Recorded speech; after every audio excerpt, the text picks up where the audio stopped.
এই কথাটা শোনার সাথে সাথে কোনো প্রশ্ন না করে, কোন রকম কোনো কিছু জিজ্ঞাসা না করে হযরত আবু বকর সিদ্দিক বলতে লাগলেন, ইয়া রাসূলুল্লাহ, হাবিবাল্লাহ, এই প্রচারের তো আমি অপেক্ষায় ছিলাম, কবে আপনি প্রচারটা করবে?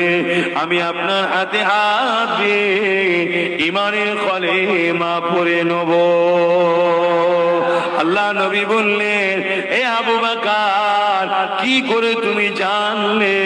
হযরত আবু বকর বলেছিলেন, ইয়া রাসূলুল্লাহ, হাবিবাল্লাহ, আপনি যখন চাচা আবু তালেবের সাথে এমন করে মিশরিয়ার দিকে ব্যবসায় যাচ্ছিলেন, রাস্তায় এক ধর্মগুরু খ্রিস্টান পাদ্রী মেহমানের দাওয়াত দিয়ে আপনাকে পার্সোনাল ঘরে কথা বলছিল, আপনাকে জিজ্ঞাসা করেছিল, এ মুহাম্মদ, আপনার পিঠটা কি একটু জুব্বাটা তুলে দেখাবে? ওই সময় আপনি তাকে বলেছিলেন, আপনি কি দেখতে চাইছেন? ওই ইহুদ খ্রিস্টান ধর্ম পণ্ডিতটা বলেছিল, আপনার মধ্যে আখেরি নবীর বৈশিষ্ট্য পাচ্ছে, আমি একটু দেখতে চাই মোহরে নবুয়তটা। ইয়া রাসূলুল্লাহ, হাবিবাল্লাহ, ওই সময় আপনি তাকে বলেছিলেন, আপনি যেটা দেখতে চাইছেন ওটা আমার কাছে রয়েছে, অর্থাৎ আমি আখেরি নবী। ওই সময় সেই খ্রিস্টান পাদ্রী আপনার চাচাকে বলেছিল, এনাকে মক্কায় নিয়ে চলে যান, না ইহুদিরা দেখলে কতল শহীদ করে দেবে।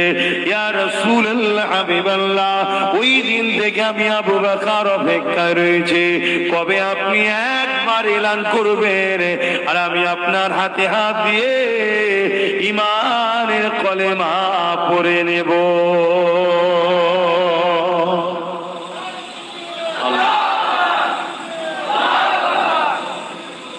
আমার আজকে শরীর ভাই বড় ক্লান্ত লাগছে, আমি ওখানেও এসেছিলাম, ওখানেও বলেছি, আমি কালকে অনেক দূরে জলসা ছিল, ডাইরেক্ট গেছি, মাহফিল করেছি, প্রায় 12 ঘন্টা একভাবে গাড়িতে মুর্শিদাবাদে গেছিলাম, জলসা করেছি, আবার নেবে গাড়িতে।